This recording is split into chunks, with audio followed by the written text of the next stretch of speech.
naka-record na ako. So, nasa YouTube to mamaya guys. So, pwede nyo itong panoorin. So, i-recap lang natin. Tsaka tuturuan ko na kayo kung paano magfufunda ha guys. Para at least sa inyong, on your own, at halimbawa kayo, meron kayong mga nakikita mga fundamental na pwedeng maging effect sa isang currency or sa gold or whatsoever na asset na trade nyo. At least alam nyo na siyang gawin. Hindi yung tipo na parang naghihintay tayo sa mga ano. So, it's a good thing na rin kasi gusto namin kayong maging ano, yung talagang sobrang equipped para makapag-trade. Kasi aside sa business na meron kayo, at least, pag nag-trade kayo, confident kayo na, ganito pala. Gusto namin yung tipong ma-surpass nyo pa kami in terms of your trading knowledge at saka yung profitability. Kasi buti na nga lang din, nangyari itong mga gatong bagay kasi currently talaga mahirap maghanap ng trading school na may ganitong klaseng community. Karamihan doon nag-aaway. Dito magkakasama tayo. Agree kayo doon yun? Diba? Dito hindi eh. Magkakapamilya tayo dito eh. Generic tayo. Hindi naman generic, organic actually. Organic, diba? Organic. O tama yun, Coach Just. Organic tayo dito, kaya tayo kung ano yung nakalagay talaga sa market, yun ang babanatan natin, hindi yung tipo na babatuhan na ng signal. Natututo tayo ditong lahat. Alright? Okay, patama eh. Aga-agang patama. Okay, so let's start. So dito, bigyan ko lang kayo ng review before ako magsimula. So review natin, unang-una nagkaroon tayo ng ano, yung una nating data for US is actually mixed. So papakita ko sa inyo, chat ko na lang kasi nawala ko yung ano, nawala ko yung copy. Hindi ko siya na-save kaya nga sabi ko sayang. Bigay ko na lang sa message dito para makita niyo kung ano sinasabi ko. I-message ko na lang sa inyo kung ano yung ano. So ito yung ating mga information na nakaraan, yung last week natin, yung core PPI, tsaka yung PPI month over month is actually mixed data. May pagka-bullish siya pero yung at the same time nasa middle siya ng actual at saka previous, which makes it bullish but not quite. Actually mixed pa rin siya. Kasi yung kanyang forecast is mas mataas diyan or mas mababa diyan actually. 0.3 lang yata yon. Tapos ito naging 0.5 pero ang previous niya is 0.7 which is na mas pinapansin. Alright? So, naging bullish siya in a way. Pakita ko sa inyo guys para makita yung sinasabi ko. Ingat kayo sa mga ganitong data. Nakaka-whipso to. So, pang-whipso talaga to. Pang-trap to ng traders guys. Pag na-trap kayo nito, dito kayo yariin talaga ng market. Alright, nakikita nyo screen ko, diba? Kita nyo naman, diba?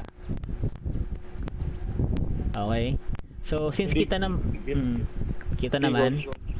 maliit. Lakihan natin. Lakihan natin ha. Yan. Kita na po. Kitang-kita na. Ay, hindi yata ako naka-share screen ba ako? Ay, hindi. Galing ha. Sorry. Wala. Hindi naka-share screen. Damot ko eh. Ay. Ayun. Yan.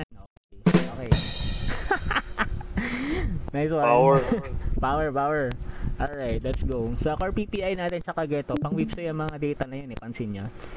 Sinasabi dito sa forecast niya 0.3, pero sinabi sa actual niya 0.5, which is bullish talaga kung titingnan mo sa forecast. Pero ano yung kanyang previous? 0.7, which is mas mataas pa rin. Basically bearish pa rin yan, pero dahil mas mataas siya sa forecast, pinagmukha siyang bullish. Ang effect niyan dalawa, either walang galaw or mangwiwipso lang yan. Alright, so ano ba naging galaw ng gold that time? So naging galaw ng gold that time nung nilabas yung data na yan ay ito yun I think Friday, ito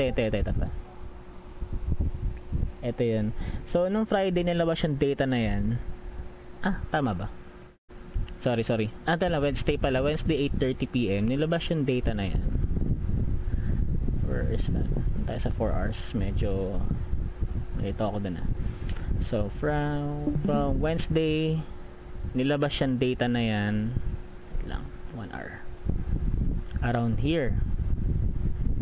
Monday, Tuesday, Wednesday. Ito Wednesday 8:30 daw ng gabi nilabas. Ayan, mapapansin nyo dito yung ginalaw niya casino lang. Wala lang. Yan lang. Kasi yung data na yan hindi man lang nakaabot ng actual forecast ay ng actual previous niya. So basically, this is bullish data, pero ito ay mixed data. So yun nangyari, parang kinontra ng USD ang sarili niya. So, imbis na naging nakatulong siya sa USD, hindi siya masyado nakatulong talaga. Kung titignan natin yung DXY, ganun din, same story pa rin. Same story din siya. Sorry. Same story din. Hanapin natin yung Wednesday. Ito. Ganda rito. Nang-whipsaw siya sa taas. Nang-liquidate siya sa taas. Saka niya binabalik din niya ulit. So, kumanon lang siya. Pero mas mahaba yung naging effect niya kay USD compare sa gold. Kasi USD naman talaga yung data. Pero kung titignan natin, talaga umakyat. Umano lang siya saglit. Nang-whipsaw lang siya. Nandali lang siya ng liquidity. Kumuha yung liquidity sa taas. Bumalik sa range. Ganun lang. Tsaka siya bumaba. So, po tayo sa mga information guys. Tingnan lang lagi natin yung previous at saka yung actual. Yung forecast, huwag nyo masyadong pansinin yan kasi ang gumagawa niya mga private banks lang at saka hedge funds.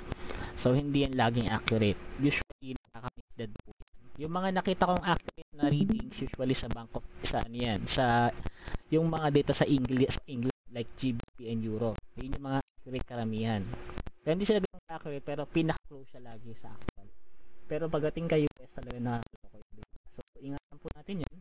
Tingnan lang natin, bibigis natin yung actual sa previous para hindi tayo ma-whipsaw. Alright? So, balik tayo sa ating pinag-uusapan. Medyo napalayo ng konti. Sorry.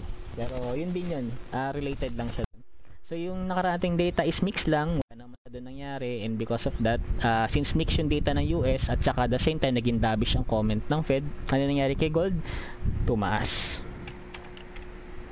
Alright? So, since tumaas si gold, since nangyari sa kanya, mixed yung data, wala naman silang gagawin. Kumbaga, parang wala naman silang katutunguhan. Alam mo yung parang data ng US walang patutunguhan. Kaya yun nangyari, nagkaroon ng appeal si gold. Dito siya nagkaroon ng appeal sa banda rito. Nung dumating na yung Friday, nung pagpasok ng Friday, nagsimula na siyang tumaas. Pagdating ng event, lalo siyang tumaas.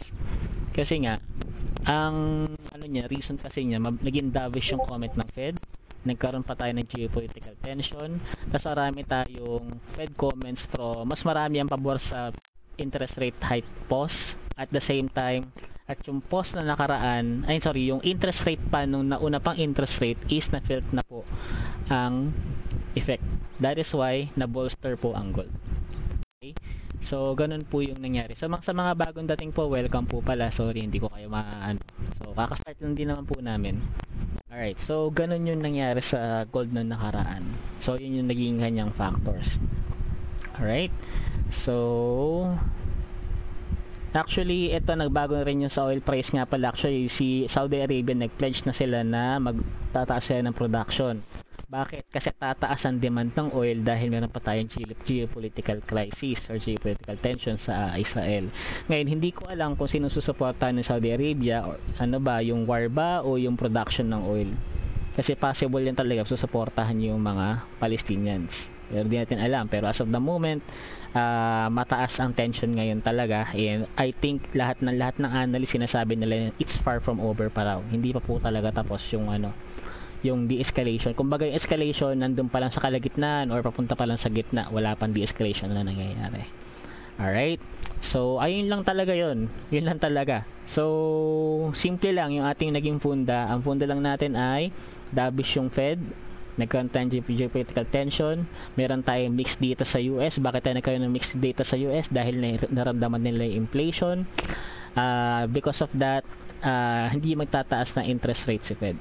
Alright, so possible na maging effect ay kay gold ay pataas, pero wag natin kakalimutan na ang dollar is also a safe haven asset like gold. So that is why tandaan po natin na maging maging maingat tayo kay gold kasi possible din to na hindi talaga siya maging fully swing trading, magiging day trading lang siya the most.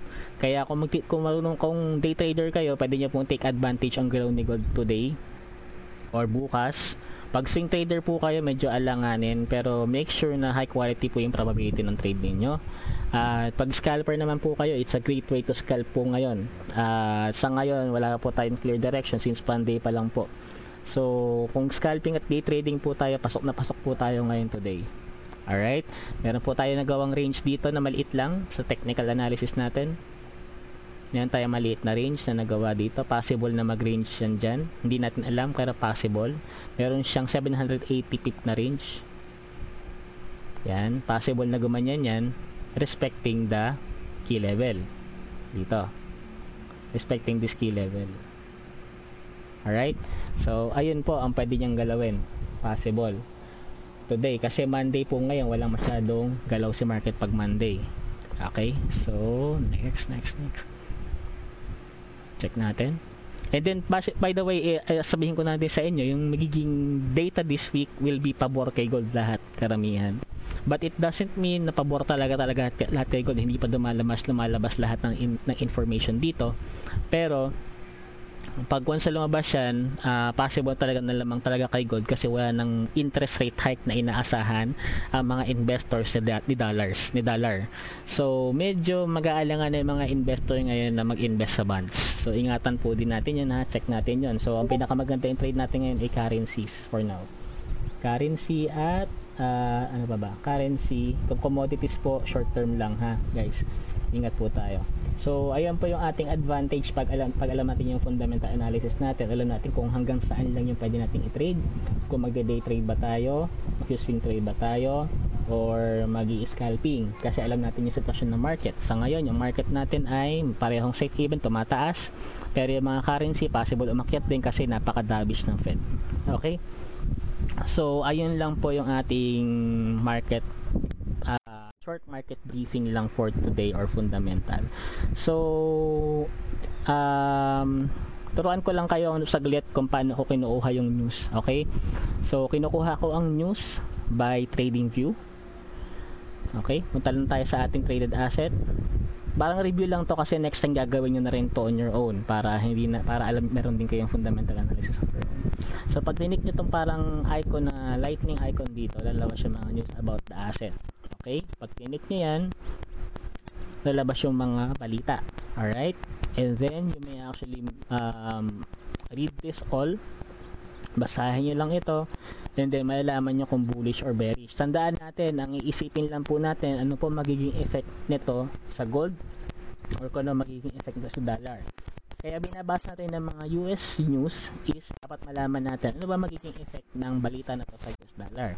Therefore, pag naging effect na to sa US dollar, yun yung magiging effect nito kay gold. Kasi usually, they are opposite. But tandaan natin, it is currently safe haven din ang dollar as of the moment. Pero goods yun sa currency kasi pag humina sa USD, tataas si GBP, tataas si Euro. Pero kung ako sa inyo, pumili lang kayo ng asset sa dalawa kasi pareho lang halos ang galaw kasi pareho silang peg sa USD.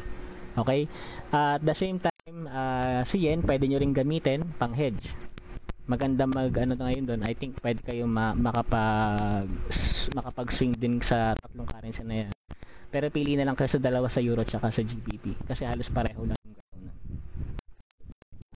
So US Biden, yan, hanap kayo ng mga balita dito and then yan, believe sa militant must be eliminated. Tingnan nyo, ibig sabihin yun, yung escalation na nangyayari doon is hindi pa talaga, yung escalation lumalala pa, pero pantis malayo pa sa de-escalation. So possible pa yan, mga ilang araw pa. Kung umabot man to ng mga midweek, palagay ko lalakas ng dollar kasi pag na de-escalate ang war sa Middle East, there's a possibility na lumakas ulit ang dollar at humina si gold. Okay? Na-close ko na naman.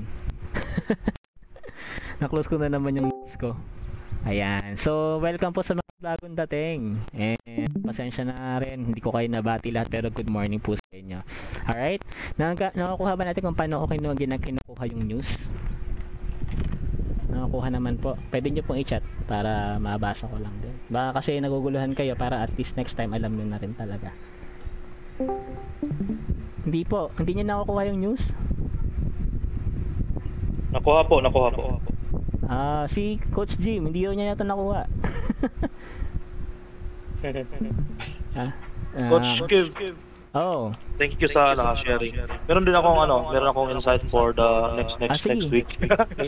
Ay, I have the suspicious na I suspect na yung gold, mapabor sa gold yung market now this week or maybe possible for the next week, another week na papabor sa gold yan lahat yung mga news and data na lumalabas by this sa ngayon naman maybe because it is a kind of preparation for the interest rate na mag-hike is coming November 2 November 2. napapabor sa US.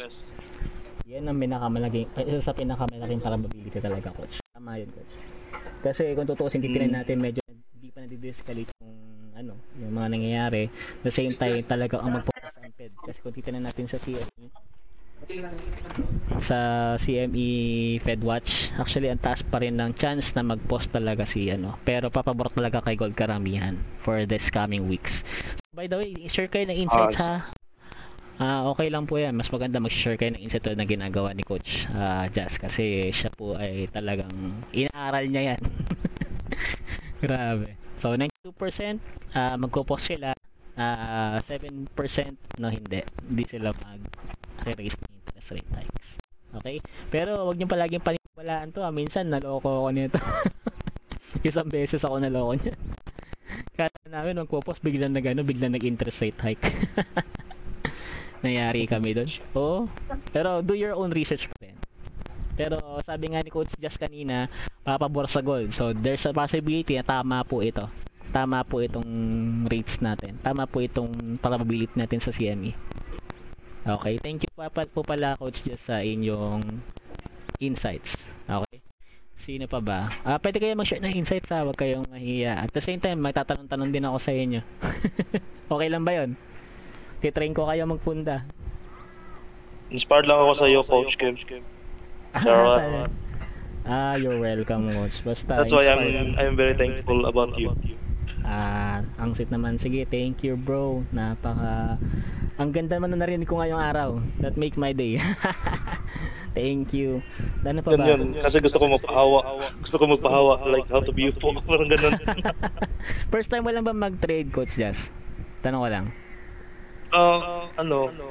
Marami akong experience pero more likely mga demo lang. Tapos ngayon medyo mas serious ako ngayon.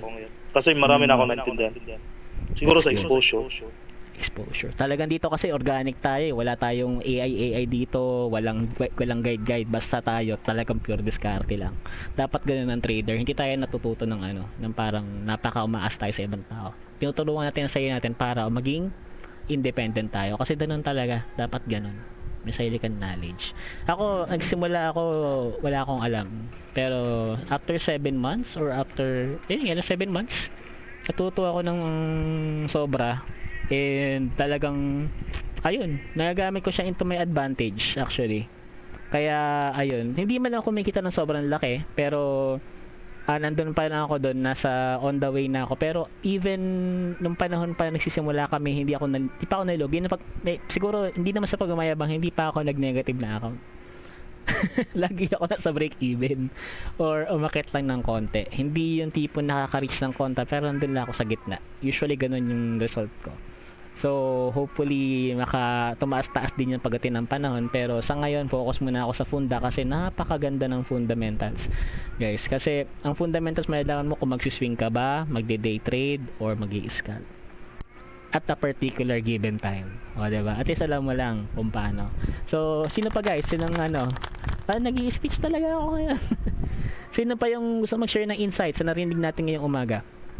Para lang malaman natin kung sino yung nakagets sa sinabi ko kanina. Aside kay motivational speech yun, Coach. Motivational na nga ata ginagawa ko. Ayan Okay, from 0 to diba? To Coach. So kaya nyo rin yan, guys. Madali lang yan. Yakang sipag lang talaga. Sipag lang ginawa ko dito. Alright. So sinong gusto mag-share ng insights? May chat sa atin. May chat. Sino to? Alright. Medyo mabagal yung computer ko, sensyo na. Yun, 0 to hero. Totoo yan, guys. Ganyan talaga. Nagsimula ako sa 0, tapos hindi man sa pagmamayabang, ako yung naging top student ng batch namin. From wala talagang alam, to naging top. Kaya ako yung kinuha ng Fitz bilang fundamental analyst nila. Alright. Si Coach Roy ganun din. Si Coach Roy, siya rin yung top ng batch nila.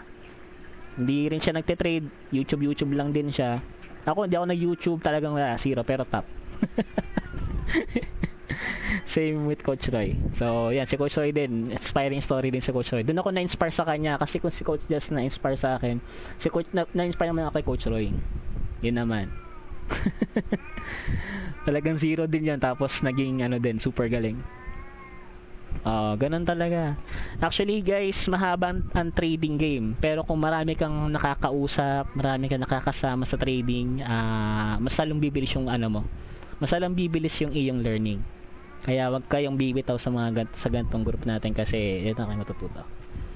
Thank you Miss Gwen. Totoo yan. Nakaka-inspire talaga yung ganong mga stories. Magagawa nyo rin yan. You can do better than me. Kasi ako may mga wino-workout pa ako pero ang coaching at saka mentoring system naman kasi is na mas nai-improve yung estudyante compare sa mentor. Tapos yung mentor nai-improve din. Diba? Ayan. Sige lang. Para mas na-inspire kayo kasi dun sa mga sa Punda. Mukha nga. Share kayo ng insights. Siguro coach mas na-encourage mag further study sa Punda. Yes, further study talaga. Tingnan nyo to guys, bigyan ko pa kayo ng example kung paano ko ginagawa ito. So, US President Biden believes yan, diba? Nananiwala pa siya na meron ba daw must be eliminated. Ibig sabihin nito, sided siya sa Israel. Number 1, one-sided siya sa Israel. Number 2, hindi mo madidiskalit yung issue. Number 3, susuportahan sila ng US. Diba nakuha ko yung tatlong idea na yun kagad? So, ganun po ang pagpufunda. Diba? O sige, bigyan ko kayo ng bigyan ko kayo ng isang balita dito. Ano masasabi nyo? Kaya lang ha. Sharpen focus with yung financial potential. Yes ka. Wait lang ha. Let's consumer sentiment. Ayan, sige. Bigyan nyo ako ng idea dito guys.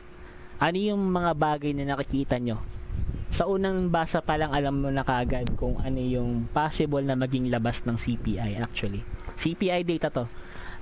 Ano yung nakikita nyo na ibig sabihin ng statement na yan? Okay, ito na.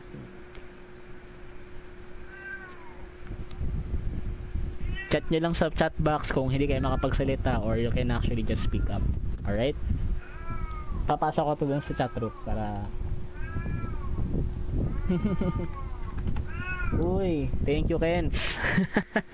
Thank you Kens. Talagang totoo legit na pasama ka sa magandang community na organic, hindi yung tipong bigay signal lang tas wala kang gagawin.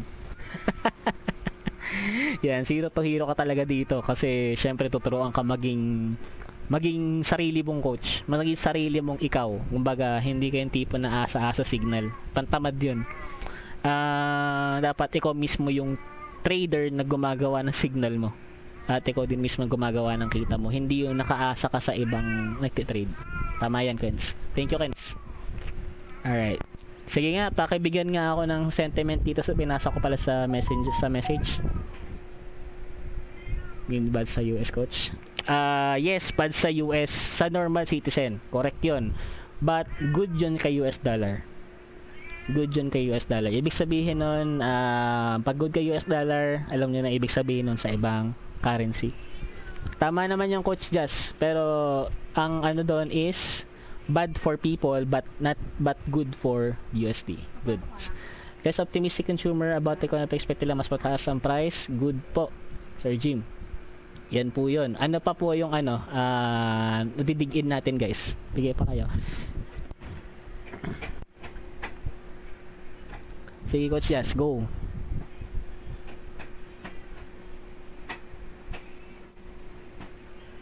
Kasi mapapaisip ka talaga dito Mapapaisip ka talaga dito kung bakit ganun yung mangyayari. Ang maganda dyan, gusto ko ma-exercise yung critical thinking natin. Critical thinking. I see. In order to supporting consumer spending. Another one is supporting consumer spending. Yes, exactly. So kumbaga kasi, bigyan ko lang kayo ng insights. So, sa US sentiment deteriorated in October. Pag sabi deteriorated, pumapangit. Sabihin nun, nawawalan ng value. Pumapangit, nagle-lesser ang value. With household, sino na apektuhan? Tao. Normal na tao lang. expecting higher inflation over the next year. Ibig sabihin nun, magtataas ng interest rate. That labor market strengthen. O, diba? O, yun siya. To spend money due to the belief that job opportunities and employment will remain robust. Yep, exactly, coach. Yan, sabihin nun, tight ang labor market. Tama po yan, Coach Jim. Yun nga lang, medyo tight pa rin siya. Maraming tao pa rin ang walang trabaho. Sige lang po, keep it flowing lang. Mag-isip pa po tayo, isip. Yun naisip, interest rate. Ayun. Yan po tayo, Coach Jazz. Ganun talaga. Nakita ko, nung umpisa ako, sabi ko, ay, ganun nga pala yan. Pati ko naisip yun. Guys, tandaan natin, ang laging titinan lang natin is, bigyan ko lang kayo ng clue ha, kasi natutunan ko to kay Coach Fred. At titinan lang po natin yung tatlong bagay lang, interest rate. Anong mangyayari pag if ever na pumangit yung sentiment ng tao sa economy? Ano mangyayari sa interest rate? Pangalawa, saan mapupunta yung tiwala ng tao? Pangatlo, saan mapupunta, kamusta ang job market ng US? Yung tatlong yun lang sasagutin natin sa utak natin. Ang bagsak interest rate. Ayun, tama yun, Coach. Ano mangyayari kay gold o tsaka sa ibang currency pag ganyan, Coach Jim?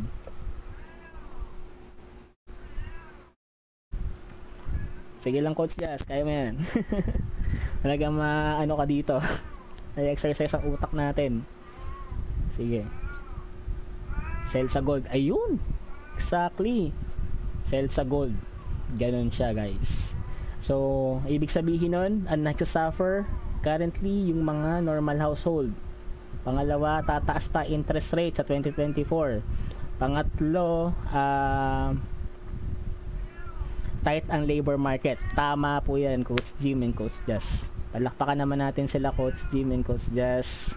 Grabe, napaka ano.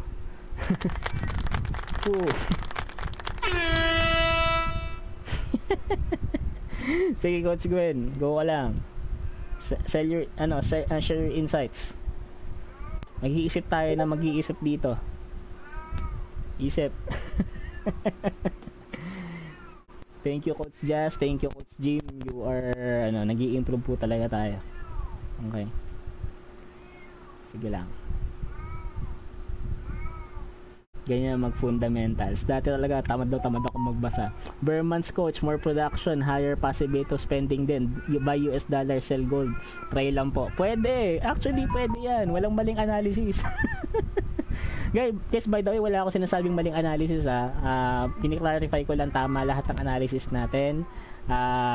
Walang maling analysis. Ang importante lang po, magkaroon tayo ng bigger picture. Natatamaan po yung interest rate, tatamaan po yung tiwala ng tao, tatamaan po yung job market. O, bigyan ko ng example ha. Ang sabi ni Miss Gwen dito, ang sabi niya, tataas daw yung mataas daw yung cost of production, tataas yung demand. Kasi nga, bare months, tandaan natin, maki-Christmas po. Pag tumataas yung tumataas sa bare months, ano nangyayari sa interest rate? Ano bang effect na sa interest rate? Ang effect po ng mataas na demand, ibig sabihin nun, mas malakas mas maglo-loan ang mga company. Pero ang taas na interest rate ng US, tandaan natin, nasa 5.5% na po ang interest rate ng US ngayon. So, pag nag-loan pa yung companies, ano mangyayari?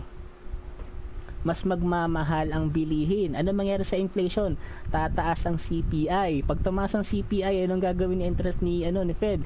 Tataas ang interest rate. 'Di ba? Ano mangyayari sa normal consumer? Mawawala ng tiwala sa USB. Anong gagawin? Anong mangyayari dun sa tawag dito? Nasabi ko kanina. Saan mapupunta ang mga tao? Anong gagawin nila? Anong mangyayari sa employment? Dahil nga mataas sa interest rate, baka mag-cut sila ng job. Magbawas sila ng tao. Okay? Pwede sila magbawas ng tao kasi nga kulang na sila dahil ang taas na interest rate ngayon. Sa taas na interest rate, ayaw na nilang gumastos. Magbabawas sila ako ng tao, dagdagan ko na lang yung sahod na matitira. Kaya pansin nyo yung average hourly earning tumataas. Napansin nyo yun? Average hourly earnings, hanapin natin. Kung familiar kayo sa average hourly earnings. Bigyan ko kayo ng insight dito, guys. Ito yung average hourly earnings natin. Tanggalin natin itong Pansin nyo ang taas ng average hourly earnings.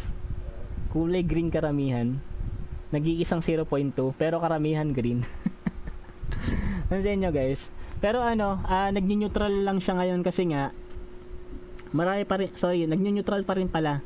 Neutral pero doon lang siya nag-iisig sa 0.4 tsaka 0.3.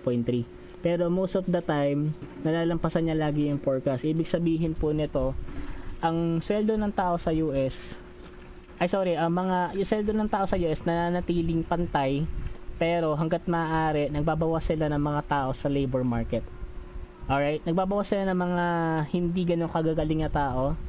Tapos nun, yung mga sahod ng mga natitira, sila yung mga pinapasahod ng pinapataasan na ng konti. Maliit yung increase nila. Kasi syempre, mas kailangan ko ng tao na makakapagtrabaho ng mas maayos, at the same time, mas marami sa demand. At kaya yung demand. Kung kaya kong pauntiin yung tao ko, pero kaya kong i-reach ang demand, mas makakatipid ako that way. Kaya tataasan ko na lang yung sahod na matitira. Sarap mag-connect ng dots. Wow, di ba ang saya? Diba? Ang ganda, no? Ang saya. Ganun po ang punta, nagtatahi ka dito, natatagpi-tagpi ka dito ng mga news. Kaya tatandaan natin ganun po. Walang maling analysis, lahat po yan tama. Ang ano lang sa atin, anong gagawin ni market. Okay? Napagtatagpi-tagpi lang natin. Good job guys, good job Coach Jim, Coach Jazz at saka Coach Gwen. Good job sa inyo. You are participating talaga. Alright. Huwag kayo mahiya, pwede kayo mag-participate guys ha. Together, increase, physical market in India flip, discount last week, rebound, domestic prices made borrower from premiums, China retreat from recent highs. Sige, bigyan ko pa kayo na medyo mahirap-hirap. Isip tayo. Mas mahirap-hirap na tanong. Tanungin ko lang kayo, simpleng question, noise to o hindi? Importante ba o hindi? Tanungin ko lang kayo, importante to o hindi? Noise lang ba siya o may significance?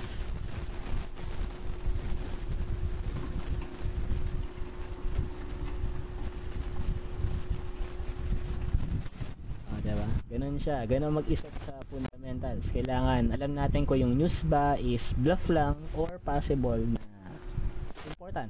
Diba? Okay. Bumaba ang oil. Naging 90 na lang. Sige lang. Sige, bigyan nyo ako ng insights kung ano ba yung nakikita nyo sa market.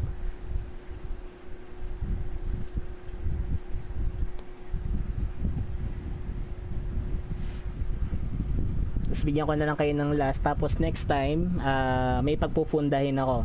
Okay, so para ma-practice.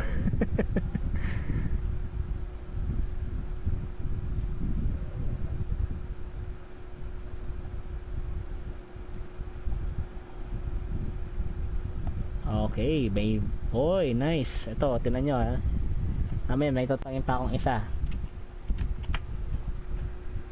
Di ko ma-picture out. Di ko gets. More practice na muna, Torik. Ayan. Okay lang yan, guys. Talagang pinahirapan ko kayo doon. Mahirap talaga yan, guys. Mahirap talaga yan. Thank you po na. So, yan. Mahirap talaga yan, pero totoo lang, noise lang po yan, guys. Wala po siyang market significance. Yeah, totoo yun. Tama. Nakuha mo, Coach Jim. Magaling. Nasabihin ko na eh. Dahil domestic lang naman yan. Hindi naman sila yung tipo na pang-international yung ginagawa.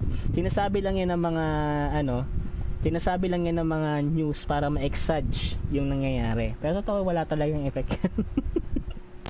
Noise lang yan guys. Domestic news lang yan. Walang masyadong ano yan. Okay. O eto next. Sabihin nyo sa akin kung madidis-escalate na ba ang war sa Israel. Yeah. Grabe no. Pinahirapan. Wala po sa akin ng ganyan guys. Kaya bless nyo kung may natuturo sa inyo ng ganito para at least napapagana yung utak natin madalas. Maganda yan guys para at least gumagana yung ating coconut shell sa umaga. Sige.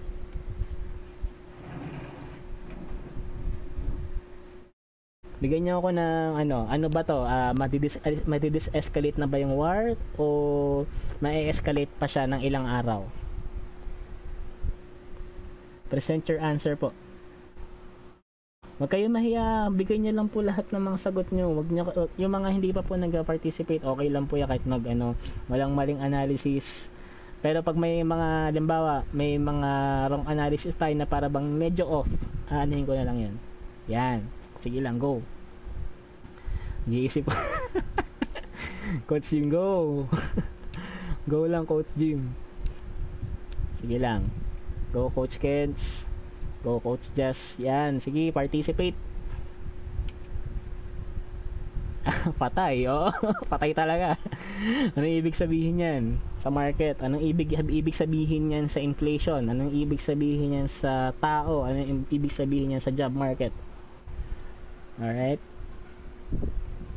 Anong ibig sabihin niya sa overall geopolitical tension? Mag-de-escalate ba yan o madi-de-escalate? Alright? Yan yung tanong. Talagang fatay talaga sila. Faktay ka diya, diba? Ganun siya, guys.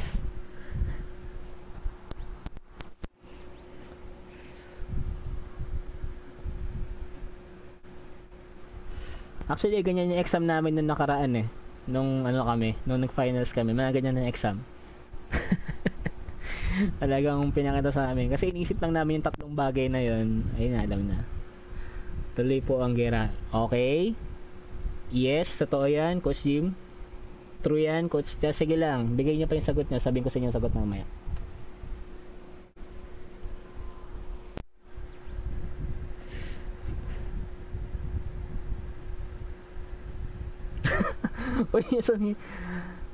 Uy, Coach Kens, nice. Ano na si Coach Kens, nakatawag dito, nakapag-participate. Alright. So, final answer na ba yan, guys? Final answer. Alright, si Coach Kens, escalate. Coach Gwen, escalate. Coach Jim, sirit. Coach Jazz, medyo hindi ko alam kung ano, pero palagi ko escalate kay Coach Jazz. Alright. Alright, sige lang.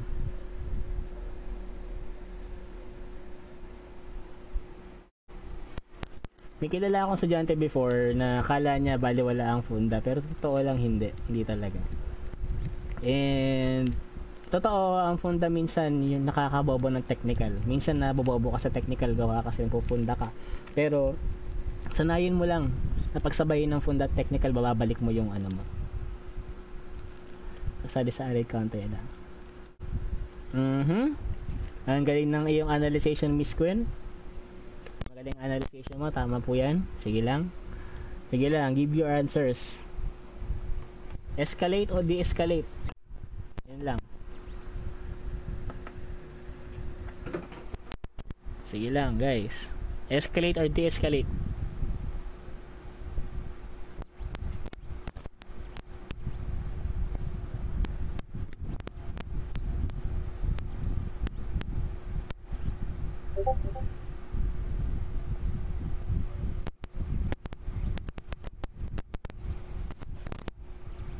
Escalate or de-escalate? Uy, hindi siya bumaba. Actually, pataas pa pala siya. Sorry. Wrong information. Alright. Nagigilty ako mag 3 bits on Mars. Nagulahan ako, nasisiyan ba ako? Totoo yun, Coach Jazz. Totoo lang. Kahit ako nalungkot ako nung Monday kasi nga nagkaroon ng war. Syempre, sa Israel, alam naman natin yan, diba? We love Israel because din galing yung ating Lord and Savior Jesus, diba? So, nakakalungkot pero nakakatuwa yung profit ko ng Monday. True yun, totoo yun. Pero nakakatawa yung profit ko ng Monday, which is good. Muntik ko na ma-reach yung quota. Muntik lang. Pero nakakalungkot at the same time. Magkahalo emotion ko dyan ng Monday. Hindi ko maintindihan kung iyak tawa ba ako that time. Alright. Okay, I think we have the answers already. Gagasto sila sa malaking case for that. Yep, Coach Jazz, correct. Possible yan kasi NATO po ang Israel. At the same time, you must also acknowledge kung kailan nilabas yung news. So, kailan nilabas yung news natin? So, currently, nilabas ang news natin na October 16, 8:21. Alas 8 ng umaga lang, oh. Ibig sabihin nun, kasi simula pa lang. So, tama pa yung mga nakasagot ng escalate. Yan po, ma-escalate na po yung issue dahil kakalabas lang po ng news at 4 hours ago. So, ibig sabihin ngayon pa lang po gumagalaw ang Israel forces to actually destroy the Hamas terrorism dun sa area. So, congrats po sa mga sumagot ng yan, tama po yan, Coach Jim. Potential further conflict. Ibig sabihin nun, escalate pa rin. Alright? So, thank you po Coach Jazz, Coach Jim, Coach Gwen, at saka Coach Kens. Tama po yung mga sagot natin. Alam niyo na kung paano magpatagpi-tagpi ng punda. Natututo na kayo, guys? Natututo ba? Yun. Yung hama. Yun nga. So, nakakaawa din naman yung mga Palestinians, guys. Even though syempre sa kanila nang galing, pero not all their people is actually terrorists. Karamihan sa kanila innocent pa rin. Alright, yun, praise God. Actually praise God. Thank you Coach Kens, nag-gets natin. So ayan, ganon, magtagpi-tagpi. Ngayon, palagay nyo, kaya nyo na kaya mag fundamentals like this? What do you think?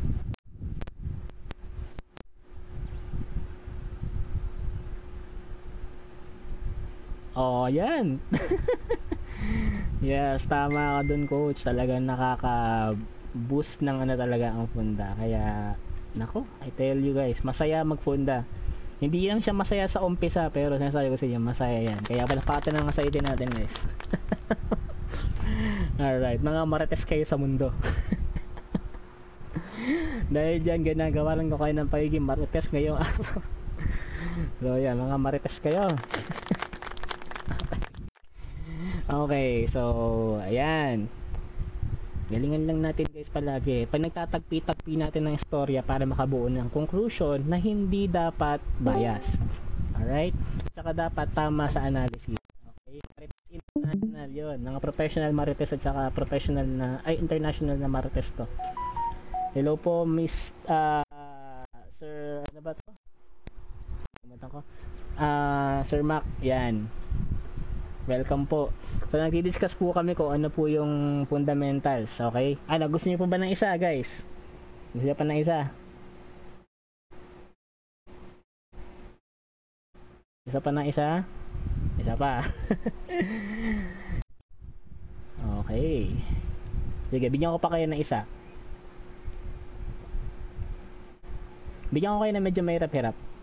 Galing sa kalaban na currency.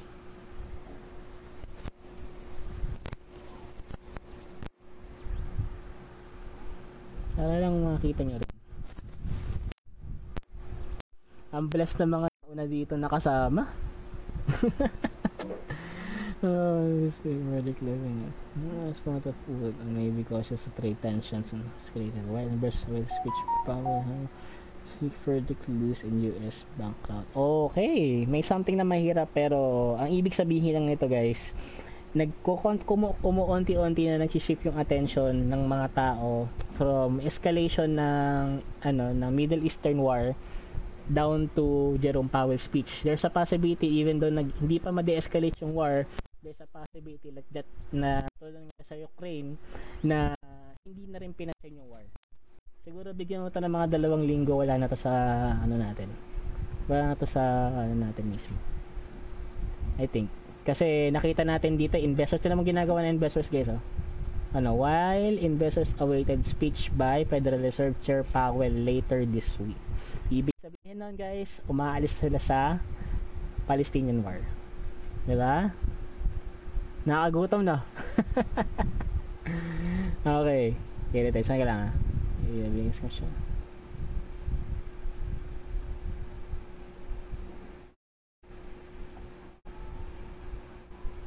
Ito, medyo mahirap-hirap. Sige. Bigyan ko kayo ng isang example. Bigyan nyo ako ng insights dito.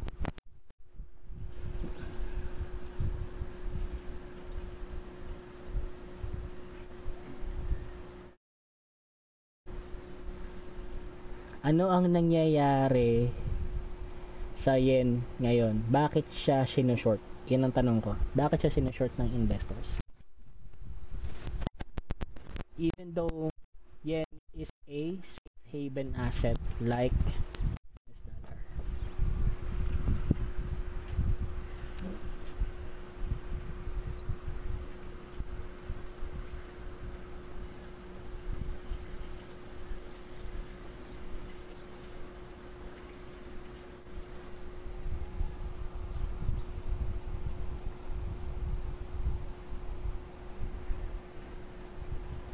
Sakit sa ulo nito. Wala, medyo masakit sa ulo tong isang to. So, yeah. Himay-himayin niyo yung bawat words, bawat sentences.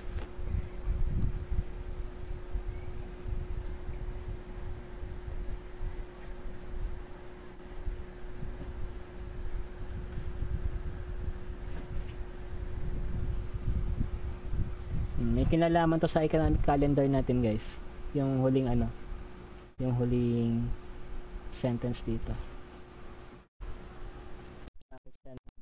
That nag-short ang mga tao ng yen.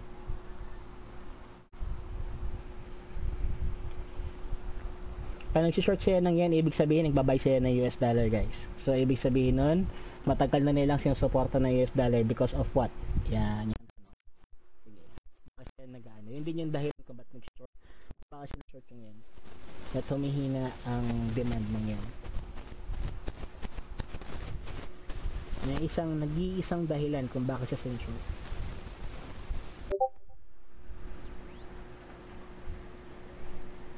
Grabe. Si Coach Bal lang yung nakapagturo sa akin ng mga ganito dati. Ng mga panahon trick question kami ni Coach Bal dati. Alam mo yung mga hindi kaya mga nakasagot. Mga nakatunga nga lang kami. Ano guys?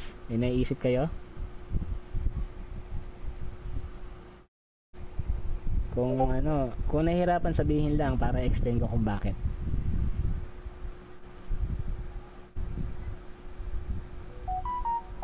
Medyo mahirap talaga yung sa'yo. Sobra isa nga sa mga.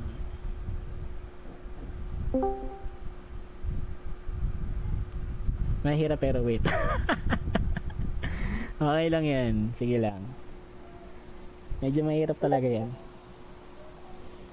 Tapos sa amin nung sila coach, ano pa yan, mayroon pa sa amin ng di-distract minsan. Nagda-trade kami tapos may mga wrong punda. Nako. Hello Coach Michael. Yan. Yan, mababa interest. USD mataas interest. Doon sila sa mas mataas sa interest. Are you sure?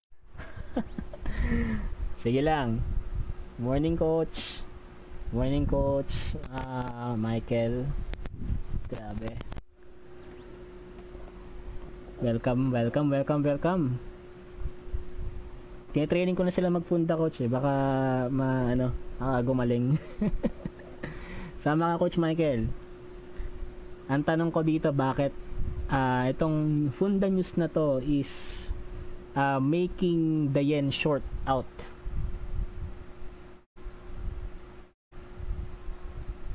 Ang tanong, sure ba yan? Lilipat ng gold. Tandaan natin. Actually, yung sagot mo kanina, Coach, lalabanan niya yung sagot mo ngayon, Coach Jim. May bearing yan. Mukhang hindi sila pwede. Sige, bakit?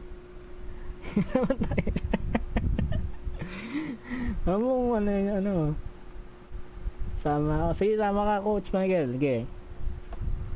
Si Coach Michael, yung may akong sinend na funda dyan, alamin mo bakit yung yen ay sinushort ng mga investor. Yun pala yung dahilan kung bakit tuloy-tuloy ang pag-akyat ni yen. O bakit umaakit si yen ay sinushort nga siya. Ayan pa, mahirap din yun. No, hindi sila GDP driven actually. No, hindi. Although connected pero hindi. Hindi exactly. Not exactly. Talagang pinahirapan. May nakuha na si Coach may nakuha na si Coach Jim. Siya na interest yan. Yes. Oo, nagbabayad sila pero not quite. Kasi nga, sinesell off nga yung yan eh. Sinesell off nga siya eh. So, hindi, bakit binabayaran naman sila doon pero sinesell off naman siya? Period. Mas malalim pa doon, Coach Jim. Pero malapit-lapit ka na sa katotohanan.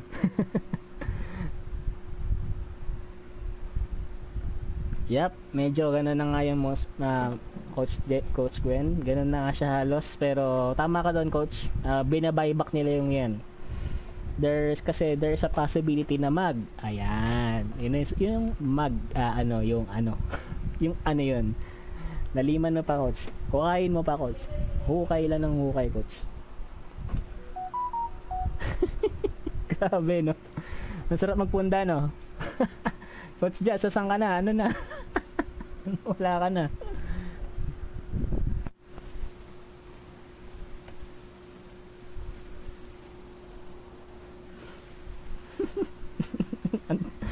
Mukhang mukhang nahirapan tayo ngayon Yun, USD Gold. Tama yan, Coach Jim. May clue yan. Nandyan ka na sa clue. Actually, malapit ka na sa sagot mo kayo. Yung pinakauna mong sagot, malapit na yun. Yun na yung pinakamalapit.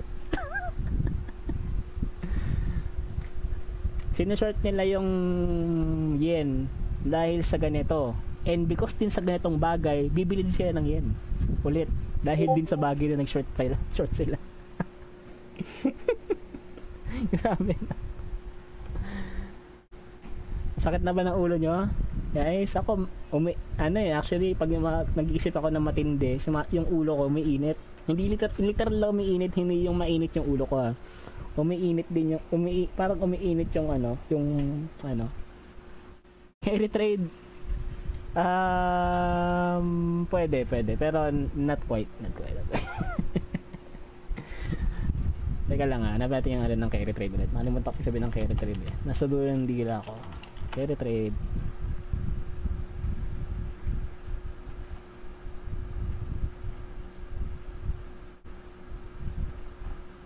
Ayun, malapit siya, Coach Jim. Actually, yun na halos ang sagot. Yun na talaga halos ang sagot, Coach Jim.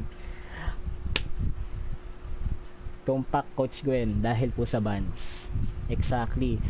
Kaya bumaba po ang yen dahil bumibili siya ng US bonds. Kasi mas malaki ang bayad ng interest rate ng US bonds compare kay Japanese yen.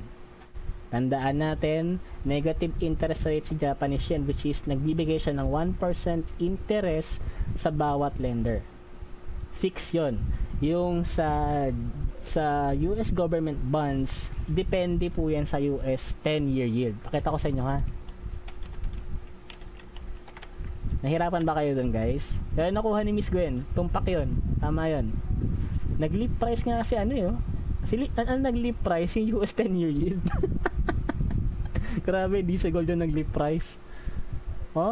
Kita nyo yan? Ang bira. Bumagsak talaga si gold. Pero anyway, balik tayo sa usapan. Ang binabayaran natin sa sa Japanese yen na interest rate is 1%. Ang binabayaran ng US sa kanilang bonds is 4.65% na po, guys. Saan ako? Sa mas malaki magbayad o sa mas maliit magbayad? Sa 1% o sa 4.6%? Diba? So, ayun yun, guys. That's why nagsisell sila ng bonds. That's why nagsisell sila ng yen because of higher bond yields. Okay? So, binabayaran sila ng mas malaki sa bonds. Ngayon, sinabi din sa huling statement, nagutom siya, di ba? Kasi napaisip Ganun talaga kung ginagamit ng ginagamit ng utak na nagugutom. Alright. So, higher yields currencies buy it back as safe haven asset. Bakit nagba-buyback naman ngayon ng mga investor sa yen? There's a possibility kasi na bumagsak din po sa 10-year yield. malaki ang possibility niya. Kasi number one, mababa na yung interest rate. Guys, mababa, ang hindi sa mababa interest rate, actually nag-post na interest rate si Fed. Nag-post na interest rate si Fed. At malaki na yung chance na hindi magtaas ng interest rate si Fed. Anong gagawin ng investor sa bonds? Possible na mag-sell off sila ng bonds. Saan sila lilipat? Kay gold or yen. Because sila po ang hedge against inflation. Copy po. Yan po yan. Copy? Nagets ba ang aking pinagsasabi? Ganon. Loading pa ako doon. Hindi pa nagpa-process. Hindi pa process. Matututo ka na dito, Coach Jazz. Pero ito, Coach Jazz, sasabihin ko sa'yo, bigyan kita ng tip. Always, Coach Jazz, ang gawin nyo lang, at saka para sa lahat, kung gusto nyo matuto talaga ng all-in-one trader kayo ha, all-in-one trader na hybrid trader or hybrid analyst, always take the time to read the news every day. As if na ikaw ang magde-deliver ng market briefing every day. Yun ang sekreto ko. Kaya nagawa ko siyang ganyan. Ganun po yun. Kasi dati nung nag-aaral pa po ako sa FinMac, since wala nga akong alam, gusto ko matuto, ang ginawa ko, nung nagpa-market briefing ang core team, sila Coach CJ, iniisip ko lagi na ako ang magma-market briefing ngayong araw. Kahit hindi naman ako yung naka-assign. Kaya lagi akong pressured. Lagi akong pressured na i-make sense ang fundamental analysis para mag-gets ng tao. Nakuha natin? Ganun po ang technique ko. Kaya ako napagtatagpi-tagpi yung istorya kasi gusto ko mag-gets na nakikinig. Kasi market briefing po, di ba? Pag market briefing, nagsasalita ka dyan at binibigay mo yung plano at ano may mga possible na gawin. Tulad ngayon, ang possible na gawin natin is day trading at saka scalping po for commodities, and then long position na swing trading sa mga currencies. Alright? So, yan po ang ating reason. Ganun po ganun palagi. Ganun po palagi ang teknikan. Listen to Coach Kevs everyday. Yan, tama yan. Para at least kayo din, ako nai-improve ako lalo, kayo din nai-improve din kayo lalo. Ganun po ganun yung mindset. Lagi nating iisipin, magpupunda ako today, kailangan ko gumawa ng something out of this news na magme-make sense sa makikinig. Alright? Everyday. Diba? Ang dali panaturo ko, diba lagi nyo na may make sense? Make sense. Yun ang specialty ko. I want to make it clear lagi. So ayun lang, pagpapahingayin ko na kayo kasi mukhang naluto yung utak natin. Pahinga na. Tama na to. Tama na tong anuhan na to, kabaliwan na to. Okay, that's it for today guys. Kaya pahinga na kayo guys ha.